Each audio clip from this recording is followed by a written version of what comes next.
For the first time in 20 years, WWE will be bringing back the Bad Blood Premium Live event.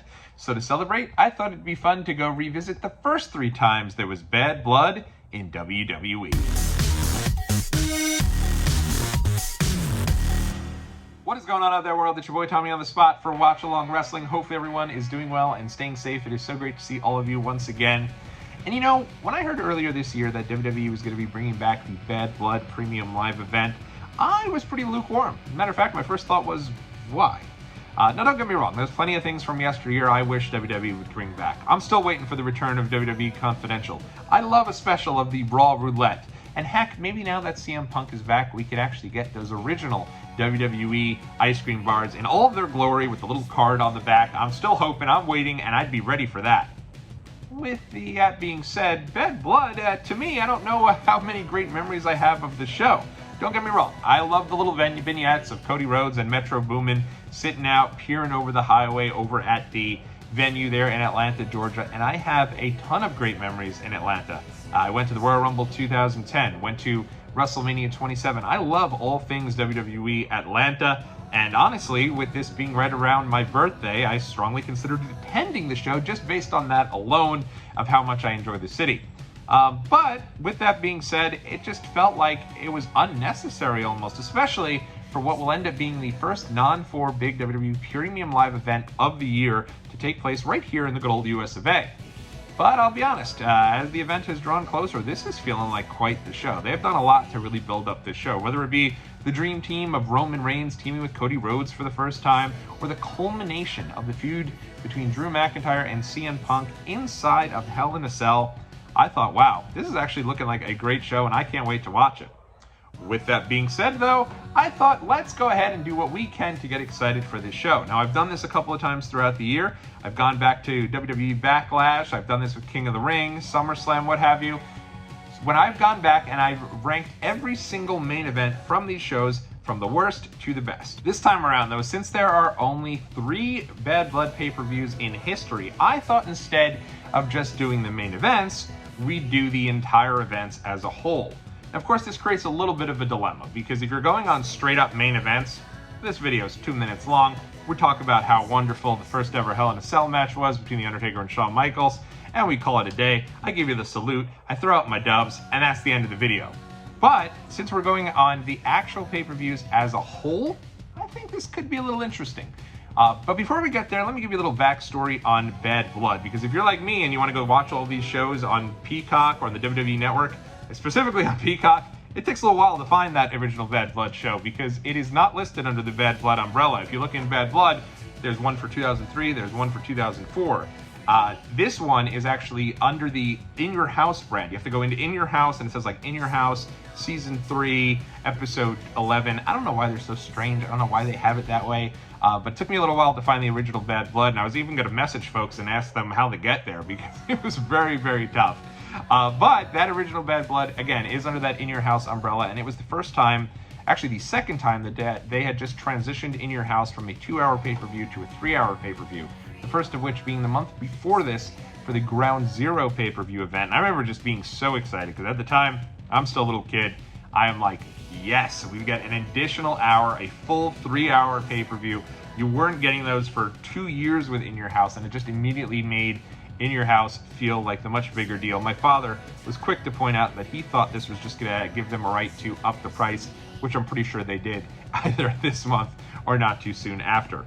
Because it was right around the time of my birthday, my family didn't order the event, and instead there was my buddy had ordered the event. This is still back in the day, you can get those black boxes, weird time, any event. He had one, and he had asked me to come over. They were going to do birthday cake, we were going to watch the show together. It was supposed to be a lot of fun. And then right before the event, he called me and he was like, hey, are you on your way? And I was like, yeah, I'm coming over soon. He's like, I just watched the pre-show and Brian Pillman passed away. And for me, it was just such a shock, something like I had never seen before. This is, 2 years here before the untimely passing of Owen Hart in the middle of the show. And I knew Brian Pillman was scheduled to wrestle Dude Love at this event. So I couldn't do it. I didn't go to my friend's house. I just honestly thought, how could I sit there, hear Brian Pillman passed away, and go right along with the show?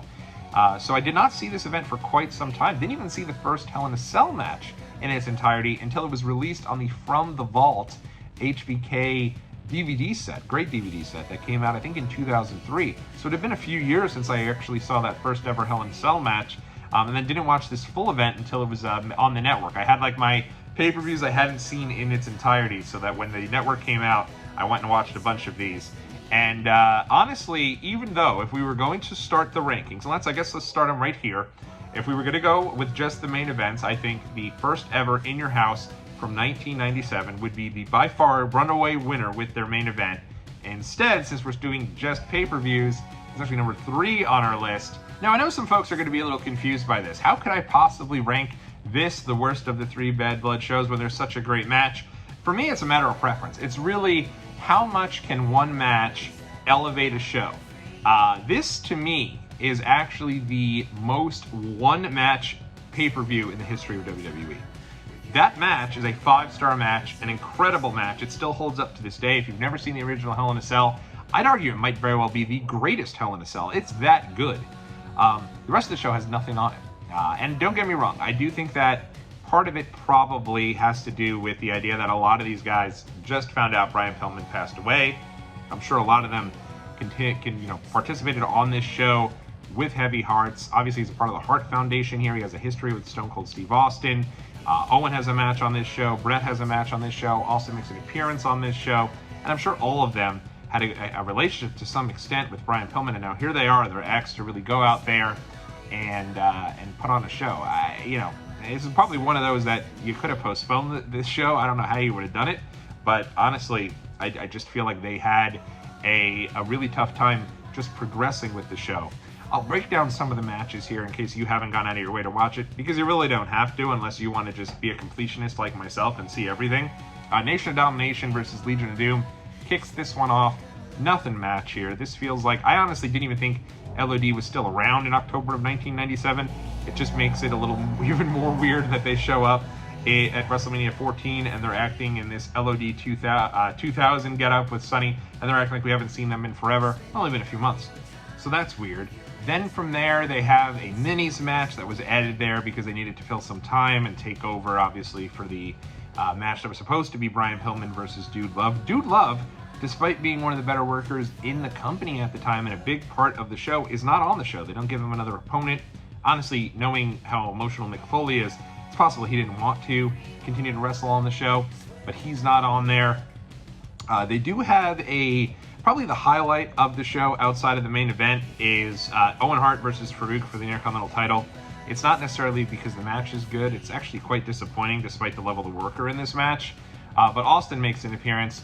Remember, this is right after SummerSlam 97, so I think part of what was hurting WWE at the time is that Stone Cold is just an on-fire character. They're building the future of the company around this guy.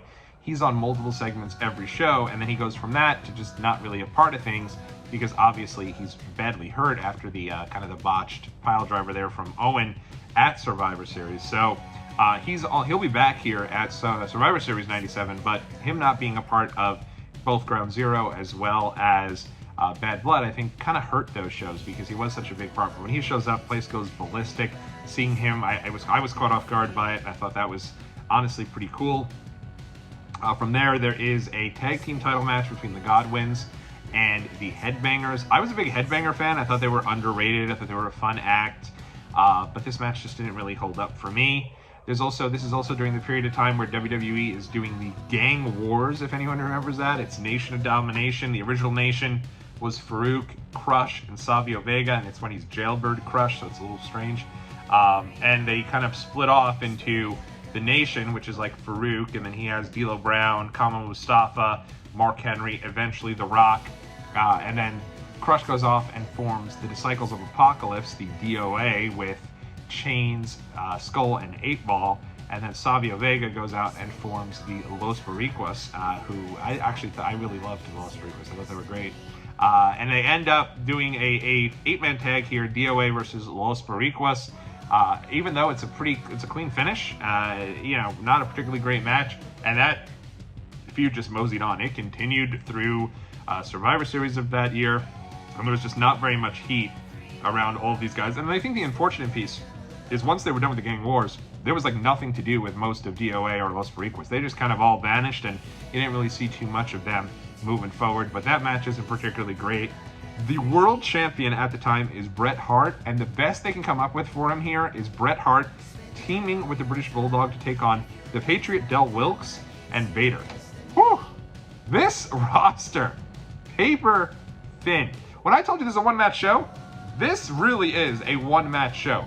Like, I know you're sitting there going, I'm going to go back and watch some of these, it'll be better than you think. No, it's like, there's nothing here. The idea that even Bret Hart, they couldn't find anything better for Bret Hart on his final pay-per-view before the Montreal Screwjob than this random AF tag team match. I don't understand it. I don't know why you just didn't do Vader versus Bret, or, you know, another match between the Patriot versus Bret. And I'll tell you this, I remember liking the Patriot when he was around his first run, but he doesn't really even have any real introduction. He just shows up. Like, it's the one time in WWE history, probably until like NXT, that they just assumed people knew who he was, and he had never really had a major platform in the United States where anyone would necessarily know who he was, and he was just thrown right in there in world title matches against Bret Hart. Didn't make any sense, and then Patriot only lasted about a month or two longer because Del Wilkes gets into a bit of trouble, so it was weird, and this match goes on for over 20 minutes, and just honestly, despite Davey, Vader, and Bret being super workers, the match just doesn't have much. And again, you remember, Davey and Bret they're both, you know, really right there, and so super close to Brian Pillman, so I'm sure it was hard for them to move on. I do want to preface it with that, but that just nothing on the first part of this card. And then you get one of the most epic matches in the history of WWE, Shawn Michaels versus The Undertaker. You think about it, like, this match is so good. It is a 5-star match, and yet you could argue, I'm not sure you'd be right, but you can argue that is the third best Undertaker versus Shawn Michaels match in WWE history when you consider how great their WrestleMania matches were. I mean, these guys were just a beautifully fit glove, if you will. They just went together perfectly. Bert and Ernie, peanut butter and jelly. These guys had the best chemistry amongst two workers. They absolutely kill it here. And I remember there being a lot of buzz going into this because the Hell in a Cell was such a... no one really knew what it was. And I remember the idea about it was you heard it was going to be kind of like the War Games cage, where you had the cage around the ring and then the top. But I think what really separates this particular match is that you also were able to continue. It was actually around the outer part of the ring. You still had the ability to go outside the ring. I think that really helped the concept of the Hell in a Cell. Shawn takes a bump, not off the top of the cell, but kind of dangling off the side through the table there. He's busted open like a stuck pig. Probably one of the more iconic moments in wrestling history is Undertaker ramming Shawn into the fencing there of the Hell in a Cell, and the camera guy is set up perfectly so it looks like he's literally coming into your living room. And then, I mean, I was just such a big fan of that original DX, and I remember going in there being like, how is Shawn going to believably beat The Undertaker? Because the idea here was he's now running scalded with Hunter, Chyna, and Rick Rude as the original DX, so he always found a way out of these things, but now they're out of the picture. They're not going to be a part of it. So it was the type of deal where it was like, well, how is Shawn going to do this here? And Undertaker just beats him so badly.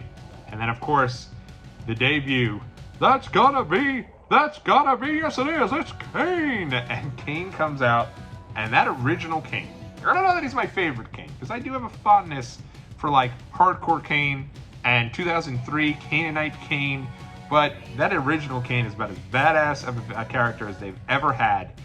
He shows up with Paul Bear, and it's like they had done such a good job for months and months of Paul Bear teasing this, Taker and Paul Bear getting back together for a bit, and then eventually the huge reveal as to who Kane was, I just thought was so brilliantly done. Such a great job. He comes out, he got the red lights on, and then Shawn is able, he's completely out of it. He's like dead in the water after this match, and he's able to pull himself over Undertaker with just a little bit left to get the big dramatic 1, 2, 3.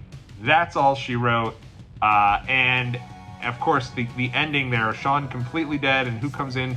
You have Hunter and Chyna and Rick Rude coming in to help him, but they're all like a little trepidatious, like, what did we just see? And I'll never forget getting a call from my buddy, and he was like, Shawn won. Shawn, I was like, how did he win? That's crazy. I don't know how I didn't kill him for ruining it, but he tells me, he's like, Shawn won. You're not gonna believe it. He won. And I was like, how did he do that? And he said Kane debuted. And I was like, whoa. I was like, what does he look like? He's like, dude, he is so scary. He's like, honestly, I don't know that I could watch for a bit. That's how afraid he was of Kane, and he did. He just looked awesome. And you think about it, from this moment on, now they just built up all the way till WrestleMania 14, from October 5th, 97, all the way until March for WrestleMania. They just continued to build Undertaker and Kane. I love that. I love when like a plan comes together of a slow build like this, and Kane ends up getting a Hall of Fame 20-plus year career. When you think about it, I always think to this day that character was probably supposed to end after WrestleMania 14. But how could you have it end when the guy had done such great stuff and really was just such an iconic character? So, hey, this match holds up. It's great. It's by far, by a leap and a bound, the best match of any of them that we're going to discuss today. But as an event, as a pay-per-view, it stinks. This is not a good pay-per-view. Go ahead and just skip right to the main event. You'll thank me later. You're missing nothing if you haven't seen the beginning of this show. Number 2, Bad Blood 2004. Honestly, you could have went either way, Bad Blood 2004, 2003. I don't think either show is blowaway, but I think there's enough on the undercards of each one of these shows that as a whole, I think both of them are solid watches, and I honestly felt that the first part of Bad Blood 1997 was such a chore to get through that wasn't really the case here with 2004 and then 2003. The reason why 2004 is here as opposed to the greatest show is honestly because of just how damn long that main event is. The Undertaker and Shawn Michaels at Bad Blood 97, that is one of the greatest matches of all time, is 30 minutes. This main event, Bad Blood 2004, Hell in a Cell, Triple H vs. Shawn Michaels, is over 47 minutes long. I mean, that is just an eternity for a Hell in a Cell match. It's a very good match. I'd honestly say it's probably even better than the main event of Bad Blood 2003, but it just goes on forever. Let's break down some of the stuff here in 04. And I have some fondness for 04 WWE, to be honest. You think about it, it's the rise of Chris Benoit and Eddie Guerrero, rising to their pinnacle of their career, each of them getting the world titles. Who would have ever thought that in WWE? Great WrestleMania that year, one of the best ones ever, I think, with that moment at the end of the two of them holding up the titles. You have a great Mick Foley versus Randy Orton rivalry throughout this. Some interesting characters, not all hits. You have Eugene in 04, JBL in 04 becoming the world champion. When I think about this particular match here, other than the main event, you did have some solid stuff going on. You had 2 Chris Benoit matches, and whether or not you can go back and watch Chris Benoit matches is really your call, and I don't fault you either way. But he has a feud here with Kane, and it's interesting because people always say, WrestleMania 20, you had your big moment with Benoit. WrestleMania 30, you had your big moment with Bryan Danielson. Both of them get a feud with Kane coming out of WrestleMania that was like, a little lackluster, I'd say. Benoit, he finishes things up with Hunter and Shawn, but then, is right back in there with Kane. And I don't know, I don't dislike Kane, but this is now about over a year since Kane's been unmaxed. I don't think that he had that same oomph that he did coming into Bad Blood 2003, certainly, or coming right out of that when he gets unmaxed. But at the same time, I think he's a viable challenger. And one of the interesting things about this show is the reason he has 2 different title matches is because he and Edge had been tag team champions going around this period of time, and had lost the belts to La Resistance. So they're in the beginning of this show trying to get their tag titles back against La Resistance, who I do think are an underrated group. And then at the end, so they have that match. Kane costs Benoit the match, lays him out, and then later on, Benoit and Kane have, honestly, a very good match. Benoit was always great with the bigger wrestlers, even if those bigger wrestlers weren't super workers, and Kane was a pretty good worker, but I think at the end of the day, Benoit was able to get the best out of anybody. So they had a really underrated match that when I saw it, I was like, oh, God, Kane and Benoit, I don't know if I even have it in me, but way better than I thought. Really good stuff. This show also has on the undercard a very underrated Shelton Benjamin versus Randy Orton Intercontinental title match. Orton, I think, had one of the best Intercontinental title reigns. Honestly, a little similar to Gunther in a way, if you think about that, where he kind of legitimized that Intercontinental title held it for a really long period of time, and then from that, I think the Intercontinental title took off on its own for a bit and was seen as a much more respectable title belt, which they really needed to, because remember, for a while they did away with the Intercontinental title and then brought it back. So you had that going for it. And then obviously Benjamin eventually does get that. He kind of has his coming out a few months after this at WrestleMania 21, but had gotten a lot of hype coming out of the draft. He had that match with Triple H, ends up beating him, and so he was definitely one of those folks that you saw coming up on the rise, and super athletic, great stuff in ring. He does get the Intercontinental title later on, but Orton does win this match. So I think you have really two matches on the undercard there that were pretty good, and I like the stuff with Benoit kind of getting in there with Edge. Edge is just starting to really turn heel at this stage, and eventually that heel turn would be the best thing to ever happen in his career. He'd go on to become the Rated R superstar and eventually get many world title reigns as that ultimate opportunist type character. So this is fun to go back, I think, from that historical perspective. There are some duds on this show as well. I think one of the problems with the Christian, Tomko, Trish Stratus kind of trio is that Christian got hurt after he won the Intercontinental title, or not Intercontinental title, no, he's not Intercontinental champion, but he got hurt right after his feud with Jericho, and in doing so, I think that took a little bit of the oomph away from that group, and so here's Tomko against Jericho. Obviously, that's not nearly as good as you would get with Jericho continuing to have matches with Christian, and you also have on this show Eugene and the Coach. Eugene and the Coach, that might have been the determining factor for me to make this one the second best as opposed to the best. I feel like Eugene just pretty tasteless character, if I'm being honest. I do think that at this point it was still kind of fun, what they were doing. He hadn't been super overexposed, but the problem was he was getting over, and so they had him on 4 or 5 different segments and actually have him in a storyline that's surrounding Benoit's title. Benoit's title goes from like living the dream, being for real, and doing all this stuff, and now all of a sudden he's really kind of taking a back seat to Eugene's feud with Triple H, and he's kind of like Eugene's buddy, and eventually Eugene would just get overexposed. He does get a match even with Triple H at SummerSlam that year, but this is still kind of before all of that stuff really kind of comes to fruition, so he's still kind of just being introduced, and the crowd's really into him, in all honesty. But yeah, I mean, the match itself, not much to get into. And for me, Bad Blood 2004, okay show, nothing to run home about, but it is number 2 out of the 3 of the Bad Bloods from the past, at least in my opinion. And moving right along, number 1, and hey, listen, we're not breaking down WrestleManias here. We're not breaking down SummerSlams. I understand that, like, you're going to go back if you do watch this show, and you might come back to me and go, what are you talking? This show stunk. It's not amazing. The lineage of Bad Blood pay-per-views here, we're not talking about these incredible shows by any means, but for me, the best Bad Blood of all time is Bad Blood 2003. This may very well be my Ruthless Aggression era bias showing. Everyone knows who's watched this channel for a while my fondness for all things 2002 and 2003 WWE, and for me, I remember going into this show and being really pumped for it. They did a good job in building this show up as a big deal, even though it was replacing King of the Ring. I remember there are somewhere, God knows where, there are cassette tapes of me doing the very early days of like podcasting where I would do like a wrestling show, and it was all just me building up this Bad Blood 2003 pay-per-view. And at the time, it was a really fun time. I remember on SmackDown, like going into this Bad Blood event, even though this was a Raw show, it was main evented by this incredible Rey Mysterio versus Matt Hardy match for the Cruiserweight Championship.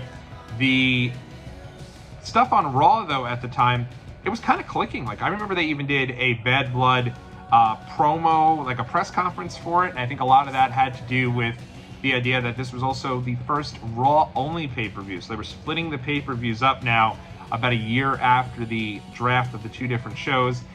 So the idea was you were supposed to have more opportunities for folks that were mid-carders or lower-card talent to be able to have matches on pay-per-view. Didn't always happen, though. As a matter of fact, I think the Raw roster is a little thin here, and probably similarly with SmackDown. But for me, it's the 3 big matches on the show that really separate this one out. The buy rate for this was like, I remember it being really strangely good. Like, the buy rate, they did really well with Bad Blood 2003. And I think it really comes down to the final three matches for me. Number one, match of the night is Shawn Michaels versus Ric Flair. When I saw this match was on the show, I didn't remember it at all. And I do remember in 03, Shawn and Ric Flair having a series of pretty good matches and having a solid little feud there. I even remember I went to a live show once they did in Madison Square Garden in December of 03, where they went the full time limit, and then they asked for 5 minutes. They exhausted those 5 minutes and then got another 5 minutes before eventually Shawn got the win. So even though there's interference here, I think this is a really good match. Go back and check it out if you haven't. If you only remember Shawn and Ric Flair from their WrestleMania 24 encounter, which is obviously a great match, this one here is really good. Flair's still really good in the ring here in 03. Like, he is about as good as I think he's ever been. He doesn't really even look like he's lost a step, and this match really holds up. And then, I kid you not, and nobody, Bill Goldberg's not one of my favorite wrestlers. He's never been one of my favorite wrestlers. I was a WWE kid growing up. The second I saw him, I thought he was kind of a stone cold, wannabe. I was just not a Goldberg fan. And then obviously I watched WWE, so you have Hunter showing up on Tough Enough, talking about how he doesn't love the business. And I'm like, yeah, screw that guy. He doesn't love the business.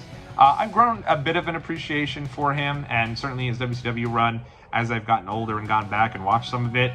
But I remember him coming into WWE in 03 and then just not being excited to have him there whatsoever. This match is really good with Chris Jericho versus Goldberg. Way better than any of the matches I remember Goldberg having. It very well might be Goldberg's best match in WWE in terms of like going out there and having a legitimate, 10-plus minute match. Does a really good job selling.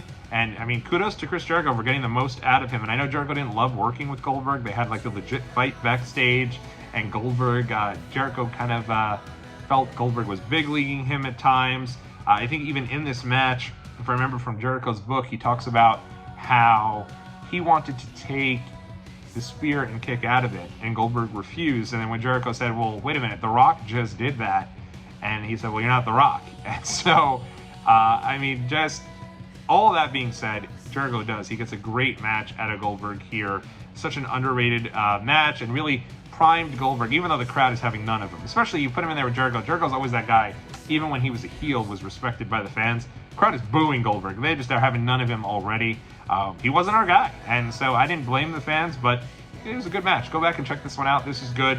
And then, of course, the main event, Triple H versus Kevin Nash. I went into this one expecting it to be slow, plodding, and not much.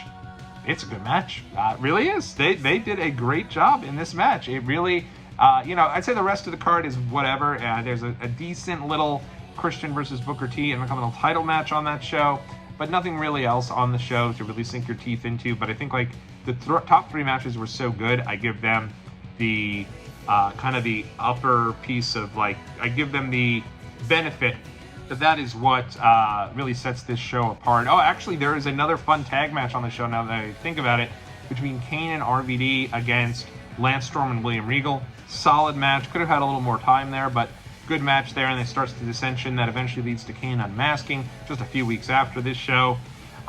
Nash, I don't think was ever going to be a guy you thought was going to be beating Triple H, but he more than holds his own here, and I really loved the addition of Mick Foley. Coming back into the WWE fold. We hadn't seen Mick for a while. I don't think we had seen him since 2001.